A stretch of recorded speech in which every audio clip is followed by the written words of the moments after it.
morning, everyone. Happy Monday. Austin?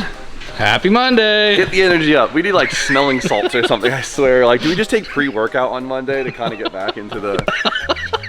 This is YouTube. Welcome to it. So, as you guys know, GZ swap in the E36 has been going on. We've been trying to get this thing banged the heck out. I think we've been making really good progress very quickly. I haven't been trying to lose my mind getting this thing together, but it still has fallen into place very well. Like, It looks finished. It looks finished. I was here this weekend trying to finalize as much as possible because, as you guys know, the last 10% always takes way too much time. I'll come here, I'll stare at it for 10 minutes, like, oh yeah, I forgot this. Spend an hour doing that. 5 minutes, oh yeah, I forgot this. And it never ends. If you guys have ever built a car, you would know that's what happens. It is so freaking close. So close. But the last major piece of the puzzle, and honestly the last thing we need until we could actually start the thing besides a turbo drain, which we'll talk about later, the wiring harness. Dun dun dun. Wiring is usually one of the worst parts of any swap, or let's not say the worst, but one of the most stressful, right? Because a lot of people are intimidated by wiring, which is fine. It's a lot to know, and it's really easy to mess up, and it's really easy for your life to be very miserable because of it. We always get a harness from our buddies down at Wiring Specialties because we don't have time to mess up. These videos have to get produced very quickly, and we don't have time for wiring issues. And so the boys they make swap harnesses for a bunch of different chassis for a bunch of the common engines, and that makes our life super easy. So today, we're gonna head down to Wiring Specialties to pick up our harness. Wow, we're actually getting to go there? We get to go. So we're gonna show you guys behind the scenes at Wiring Specialties. Dun dun dun. Whoop, whoop, whoop, whoop, whoop. So you guys can see, well, where the magic happens, how it happens, and we'll get our harness so we can start this thing, which is super exciting. In the last video, you guys did see us rip apart Tom's car. Thing's absolutely total. It's mangled. This thing, like I knew I was gonna get it. I knew a couple guys would be like, no, dude, cut it off. You could save it. Cube it and make it a pro car. No, this thing is so bent. Like, I appreciate you guys, but I wish you could see in person how crooked this car is. It's bad. Goodbye. It's real bad. And so, as you guys know, we have Final Buy, our big competition, coming up in just a few weeks. At the end of this week, you guys will see us going absolutely nuts trying to reshell this car for Tom because we have very little time to get a car together for this competition. It's gonna be chaotic. It's gonna be miserable, but we're gonna have a good time, and we're gonna make it work. So something to look forward to. Something to look forward to. We made it, boys. Wiring Specialties here in Brookfield, Connecticut. It's sick that they're in Connecticut. There's not a lot of, you know, automotive aftermarket part companies here, so they're the homies. Should we film this like MTV Cribs? Like, can you do like a bunch of like really shitty Gaussian blur transitions and stuff? Like, we are officially here, and it's time to give a quick little tour and show you the whole process of how it all works. I'm really excited to show you guys because I know, to me, Wiring Specialties is a huge company within the scene. They've helped thousands of people do the impossible and swap their car in a timely manner with very little headache. And well, today we're gonna see how they do it. So let's hop in. Show us where the magic happens. Show us where the magic happens. Come on, Brian, you're not busy. Give us the tour. So this is my go-to guy here. This is Brian. What do you even do here? You do everything? What do you do? A little bit of everything. Yeah, that's how it works. Small business, right? That's absolutely. We're gonna start, we're just gonna work our way down. Sure. Right here is sales, right? Correct. You have Sam, you have Mark here. When you call on, you're talking to one of those two. They can help you if you have that mystery swap and you don't know what you got. You can send photos to them. Between them and the text, they'll help you figure out what you have so we can make you have the correct harness. Easy peasy. Yeah, but this is sales right here. It's where it starts. Easy, step one. And once you know what you want, we'll move to the back. This is the fun stuff. This is it. So, Bri, fill me in, right? Where do we start with this? Basically, depending on what the customer orders, we have a lot of this stuff already pre-made just to save on time and get orders out quicker, right? Perfect. So throughout the years, we've been doing that a lot more. But basically everything's broken into sections. We have all of our RB stuff here, whether it's Haltech or Link or Emu, right? So you already have them pre-pinned for common ECU. Exactly. I didn't know that. I thought you were pinning them every time. No. And a lot of customers think that, 'cause that would take days, right, to complete a harness. I don't feel as bad. I would feel so bad. I was thinking about, you guys kind of do this in a manner of efficiency, right? So correct. You have the harness for the engine. Correct. And then you'll find the interface for the chassis. Correct. And then the coil, same thing, plugs in. A lot of the stuff just plugs in to make what you have. So everything's modular. You guys have seen this. We broke down the harnesses many times. We'll break down the new one where we show it's like, it's all to make things quick and efficient. So start with the core, right? The engine itself. So we got SR, RB, JZ, LS. On the other side, I was gonna say all the good stuff, but all the good stuff plus LS's. Let's grab what I need first, right? So we'll come around. We're not gonna do no RB stuff. We don't need that. It's bad juju. So yours is clearly done already, right? But Yeah. if we wanted to, we would start off with this, right? JZ Link. There you go. That's sick. It's already pinned to a link. So the E36 has to be made. It's not something that we have, right? But you're a little bit different. Let's say it was an S13. You come here, you grab an S13 core. Boom. Now you got your chassis. You got your engine. You come over here, depending on which coils you would have, and you'd grab, let's say, you know. So these are all coils. Coils. Common coils. Correct. So RB Series 1, Series 2. We have stock OEM JZ stuff. We have LS upgrades. We have basically all the coils here, and then some more over there as well. R8 stuff. To make a whole custom harness, it takes days, and so to be able to put all these intricate things in works that just kind of grab and go. So the big benefit of doing this, we've been doing throughout the years, right, is one, for efficiency, because it would take days to make something. But the nice thing is that we get to digitally test these pin to pin when we actually manufacture them now. We just test it. Whatever changes we make here, correct. So our manufacturing facility basically digitally tests everything, and we get it ready to rock and roll if this was out the door. I love it. I love like the efficiency and simplicity of it. And honestly, when things are simple and efficient, there's less room for error that way. Exactly. And then one thing that I like to share that we don't get to talk about too often is they do a lot of accessory stuff too, and I don't think it gets enough light. I see you have just generic stuff, like you'll have igniter deletes for the RB, the SR. We'll have injector adapters, coolant temp adapters for common swaps, and rebuild kits on the shelf. We have injector connectors ready to go. So if you want to rebuild your OEM harness, you can just buy all the connectors for it, right? That's exactly a rebuild kit for a CA right there. So they're pre-made, ready to go.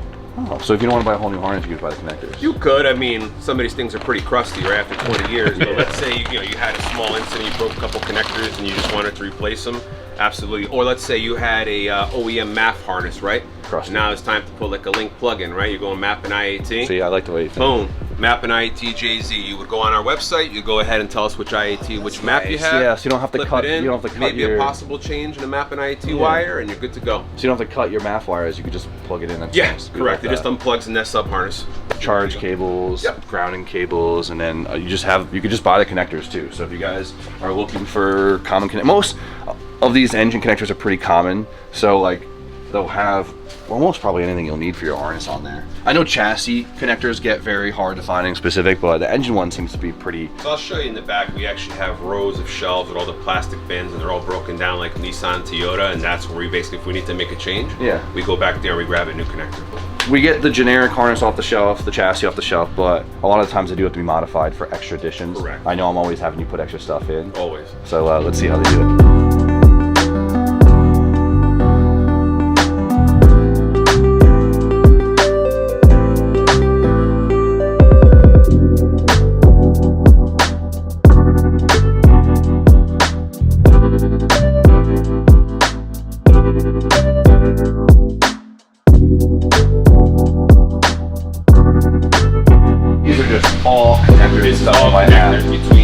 See a lot of JZ stuff, Nissan stuff, your common coolant sensor connectors, it's all here basically.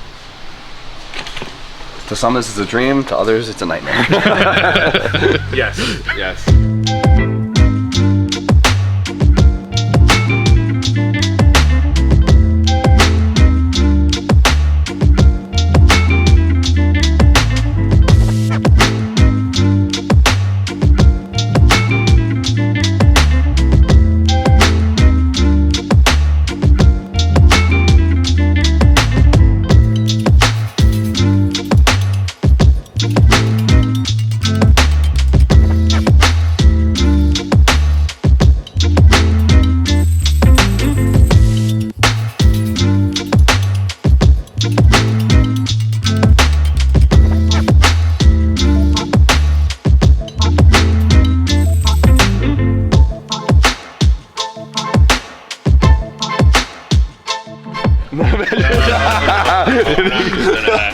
We're here, we got a wiring harness on the bench, and as we showed you guys before, everything is pretty modular for all the custom setups, but every once in a while, you gotta go a little bit farther than just pulling off the shelf. Correct. Because you are tailoring to a recipe brought to you by a customer, right? Correct. So right here, I see Jacob is pulling wires through and putting new heat shrink on. What is like a situation like this? So basically this is a K8 engine, standalone ECU going to a monsoon. Basically they wanted to keep the distributor set up. So We don't recommend it, but it's stuff that people still do, right? It is Yeah, so something the core is actually tailored to have coils on it. correct. So you actually have to backdate the harness. Exactly. But we do try to cater to our customers as much as we can. So Jacob is adding distributor to this to get the order done. As you can see, I mean, he's got a good portion of it pretty open. The goal is to give it to the customer that they don't notice it's been opened. Yeah, because I don't think I've never noticed. Most people can't even. And I always make you guys put. Oh yeah, we stuff them sometimes. Yeah. I mean, you can add anything to harness, which is nice, right? So you're not just stuck to an off-the-shelf, like, make it fit yourself thing. It's whatever you guys want. The boys make it work, so I love it. That's cool. Now it's time to see what you got for me, Brian. I got yours right here. Boom, this is what we got. We usually go through them in the garage, but we're here, so we're gonna go through it here. So this is my E36 to JZ recipe with a few extra things. It's actually, like, seeing it spread out right here, it's actually a pretty simple harness. So, Brian, explain the process of this harness, right? So I wanted a Link Extreme pinned to JZ, pinned to an E36 with E-throttle and some extra sensors. Correct. So to simplify things, right, to get orders out a little quicker, like we said before, so we grabbed the core that we manufacture, which is the closest, which would have been the Haltech drive-by-wire. Same idea, same JZ setup. The only thing is the ECU. So we take it, we change the ECU to exactly what he was looking for, which was a Link Extreme. And this already had the E-throttle wires pulled through. Correct. Since it was on the base. So right here you have your Bosch connector. So adding, I don't know, I've been really loving the E-throttle stuff lately, so it's an easy option for anyone, huh? So if easy for the customer to select it, well, but that's for what I'm saying. us, we'll add it to a couple guys. cords. But yeah, drive-by-wire is super popular, and we see it being added to a lot more harnesses than it was, 2 years ago. Dude, it's crazy because drive-by, the throttle bodies are like cheaper than like manual throttle bodies. They are. Like how much is the aftermarket manual throttle body? Like Honda stuff, I know your Honda boy, it's different, it's a little cheaper. But say like a JZ throttle body, like an aftermarket one, is like $600. You can get a Bosch throttle body for $150 brand new. That is true. So it's like, what we got here is the only thing we really added extra was we have the R35 coil packs, nice and easy. The rest of the engine is pretty simple. We added the flex fuel in there, of course it'll be on ethanol. They have it pinned for my Works 1250s on here. And besides that, it's all kind of just OEM stuff, so it's just nice and straightforward. It's your basic, right? So anything that has a standalone ECU, no matter what it is, you'll have your flex, you'll have your oil pressure, and you'll have your fuel pressure. You have your sub harness, like we mentioned before, your map and IAT, which could be changed out at any point. And he has his VVTi right on there as well, so VVTi JZ. Perfect. I mean, this is easy, and your fan relay as well. Yeah, was added in there. I love that. That's it makes it nice, right? So nice, dude. Let's get this on the engine and get to work. Damn, these are all pins for connectors. That's ridiculous. It's broke down in most sections. So like Toyota is this corner, GM is this corner, and then there's like a small Honda section here. It's like a jewelry store. Yeah, well look back here if you want. Yeah? What we got going on here? So this is all our display engines here that you guys have seen several times, right? SR stuff, LS stuff. It's a VR30. So it's basically an engine out of a Q50 twin turbo is what it is. And it's similar but different at the same time, if it makes sense, right? So like the mounts are the same, but there's so much small intricate things like crank sensor, you have your heat exchanger and stuff, which is what we're... Let's just rewind. It is a VR30 and a 350Z. So VR30, we'll call it like the baby GTR engine, exactly what it is. VR30 DETT? Maybe, don't hold me to it. I assume it's a twin turbo. It's a twin turbo 3-liter V6, right? So the GTRs are a VR38. This is a VR30, so it's a little bit smaller, but it's a twin turbo V6 from Nissan, and it bolts into the subframe. Does it bolt to the CD trans? It does. Oh shit. So the crank sensor is the one thing that has to be changed because one picks up on the flywheel and one picks up in a different area. So the only thing people are really lacking is the wiring for it. You were saying the 350Z needed a refresh. That's so... I mean, that still looks like 10 pounds of, in a 5-pound bag, but it looks like it fits. The turbo's clear. What? So turb skis are down there, right? That's adorable. And what we're going to set up is we're going to basically cut a hole similar to this side here. We're going to have the intakes coming out into the front here. So we're basically working all the small fine details. Wiring is the biggest hurdle, which we've already sorted out at this point. Yeah, we can get it running. We need to get it running so we can basically... The swap stuff, I'm good. Oh, I know. I just need the wire you can harness. see, right? We're doing power steering. Oh, cool. Yep, that's the MR2 power steering pump. We have a heat exchanger here that we're going to be factory, they probably came with a electric rack or yes, something. Exactly. There's quite a bit of work to make everything work. Yeah. Oh, yeah, because they're... they're air to water. Correct. Oh, that's nice. You don't got to run an intercooler. You could just, I mean, you could just go air to water on that. Yeah, something small like this, little eBay joint right up in there. So, a lot of little things that you need to do. Yeah, let's go buy one for the price. And that's what's going to happen, right? Once it becomes a thing, it's going to go through the roof for these swaps. How much power do they make stock? I think I make like 400 stock. Oh, I think there's a Q50 red, which I think is 400-ish plus. Chip tune, low. turbo car. But I think stock, a regular one is like 350, 380. I might be wrong. 400 horsepower 350Z would just be like the perfect OEM seat time car. Like, OEM fit, like a couple bolt-ons. These things will make 450. You know that, right? Yeah, but so if it's this like, thing breaks, I'm scrapping it. Look at this. Look at that. Imagine having to do a valve cover gasket on this. No, thank you. there is a lot of stuff. And that's the thing, right? There's a lot to it to work on it. It's definitely it's like Yeah. You gotta pay your dues to have cool stuff, right? Cool. Finish that harness. Let's do something cool. I want to do this now. This is pretty cool, actually. These cute little turbos. Oh, these are factory Garrett turbos. These are so cute. They're so small. No, this is average, Austin. This is average size. It's perfect. All right, it's perfect. Perfect. The ones that we have at the shop are just big. Okay. Yeah, where's my box? No. I want the box. That's not the box. That's right. Get me my box. Here's your nice big gaping box right there. Come on, this is the iconic box. It is an an iconic box. When I built my Red Z, my first big swap, Yeah, my that's first the wiring exposure harness, I had this box. It's a good, like every time, this is one of the last parts we do when we finish a car. So like seeing this box and opening this box is kind of like correlated to like, Finish line. yeah, the finish line, like victory, happiness. Just testing quality. I mean, if you want to test, you want to pull a couple knocks off, or no, not today. All right, won't get into that. All right, cool. Of course, our I/O sheet, because we need to know where to pin everything on the ECU. So move it to this. And That's good. So Jimmy doesn't call me or text me at 11 o'clock tonight. You're like, hey, this color wire is striped. And then seal it with love. I'm not kissing it.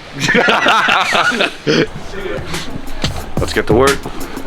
Alright, now it's time to bring it all together. Back in the saddle again. Back in the saddle. So, harness.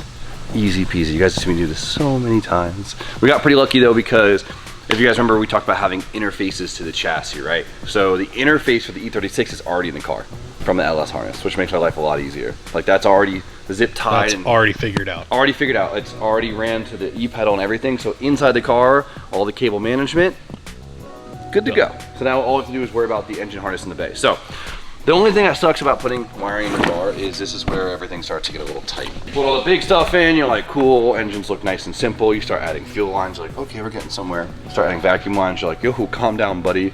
Then you start getting coolant lines in, you're like, oh my God, the bay is so packed, right? I've tried to keep it simple, so now we're gonna kind of bring it all together. I like doing wiring last, literally for that reason, because when the harness is in your way, it makes things feel a little overwhelming. But luckily with this, we can wait to the last minute because these are so easy to install. You don't really gotta like worry about it. So everything's labeled. It's nice and easy, right? From the grounds, to the powers, to the signals, to the sensors, to the injectors, to the wall, to the sweat down. So we don't really gotta do much thinking off the rip. We gotta, honestly, the hardest part to all this is figuring out the most efficient way to route it. You wanna go under this coolant line or above this coolant line, underneath the intake, above the intake.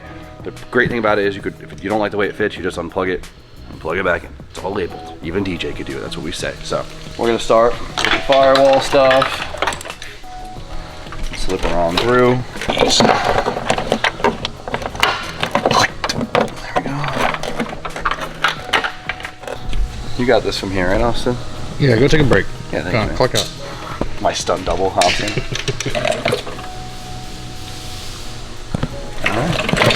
Just want to keep it away from things that are moving and things that are hot, because you don't want to slice it and you don't want to melt it. So it does have some pretty freaking stout loom on here. Of course, we got to do our due diligence of making sure that we don't put this thing in harm's way. So first goal is find a main routing and just start plugging stuff in, right? Because you're gonna sit there and eyeball it forever, but you always unplug stuff, so you'll plug it in and very quickly you'll realize if it's a bad routing or not. Even if it's a good routing, to get another plug in, you might have to unplug it. You're gonna go back and forth a lot, but it's okay. Just read it. Nothing's worse is when you're sitting here like reading like a pinout on your phone, trying to match the colors up. Oh yeah, that's the right connector. Then you forget. Go back to your phone. Oh, yellow and black wire. It's a, you know, like this is nice. It's all written in there. It's easy, but it takes a little bit of patience. Less patience than having to freaking build one of these things. How you doing?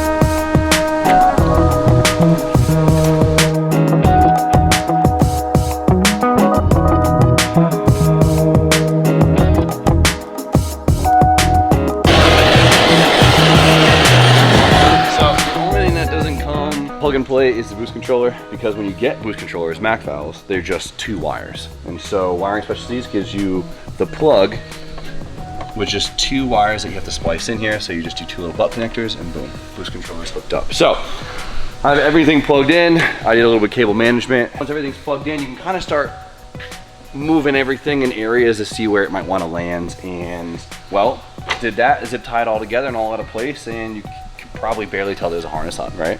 Yeah, it doesn't look really any different than it did before. No, it's not too bad. Luckily, like a lot of times you just fit everything under the intake. Sometimes they fit inside the intake, other times it fits under and you don't even see it. But the last thing that we need to make this thing official is we need coils, because as of right now, there are no coils in this thing, and well, that's a big problem.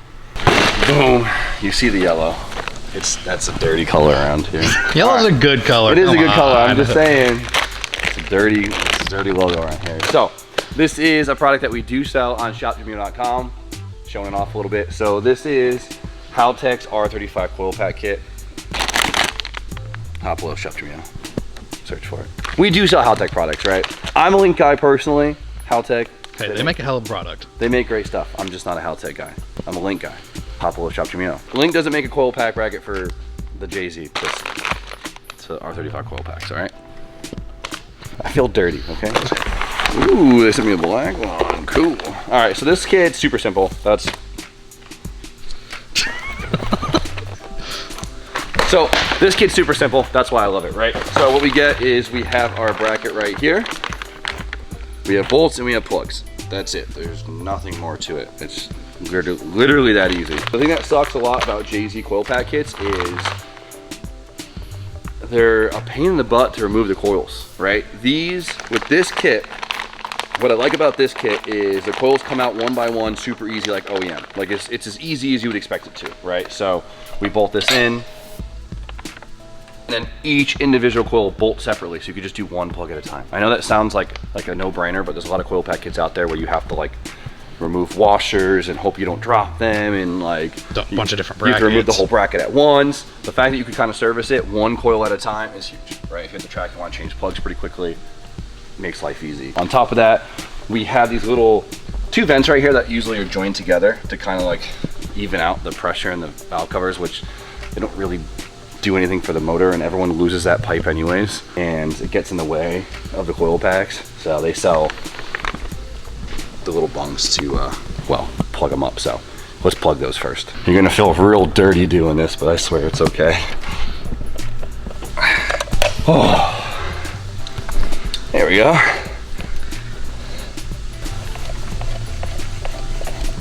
right, that part kind of sucked, but the rest will be easy. Pop them in, no worries. It's not like this thing's an RB, you know? A little bit of lube. Look at that, baby. Good day. We bolt this in, and it's just like having an OEM spot to bolt in coils, right? I've had so many conversion everything between cars, and just when something just works simplistic like OEM, you're like, wow, nice work. If you guys want to buy just the R35 coils, you can get them Haltech branded on our website right here. Here's the part number, just search it on there. They're all made by Hitachi, it's the same thing. We take that, don't gotta do anything. Maybe you take the sticker off. Come on. I literally did the valve covers purple. Yeah, you're right, so I could do Link colors in here. And I'm putting a house, whatever. Andrew's sitting there laughing. I know you're watching this, Andrew. That OEM stocks and everything. I can't leave these stickers on here. It actually looks really good. The yellow is cool.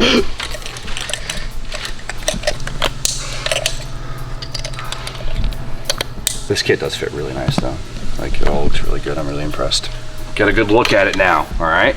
Take it in. It does look cool. I do kind of like Jay-Z's without the cover on. Look a little... Looks a little motorsporty. It looks a little industrious, but it looks motorsporty with the E throttle, the R35 coils, the big juicy turbo. Like this looks sick. But we're gonna classen it up and put the cover back on and, well, hide that silly little logo. They'll never know. They'll never know. Goodbye. Goodbye. Nice piece, Haltech. I'll give it to you. How dead is the battery? All right, so we have the harness plugged in. I got oil in the engine. I wish we could start it for today's video. I don't want to leave you guys hanging. I know you want to hear it, and I want to hear it, but we're out of time.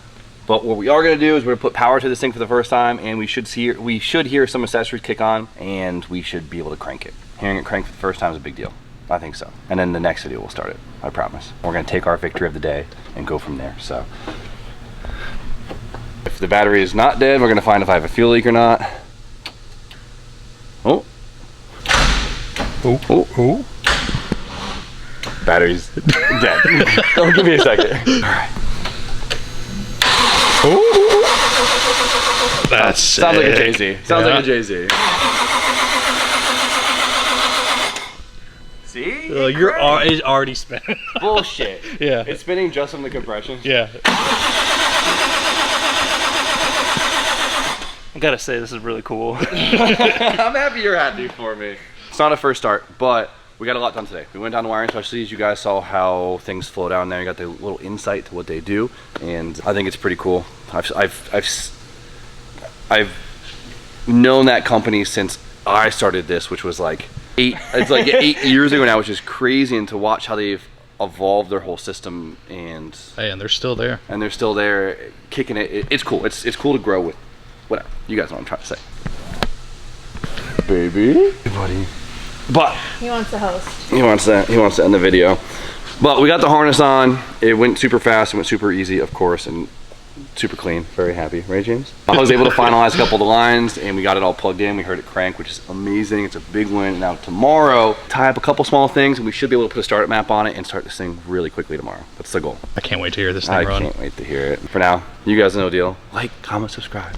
Stay tuned for more content, and we'll see you guys very shortly.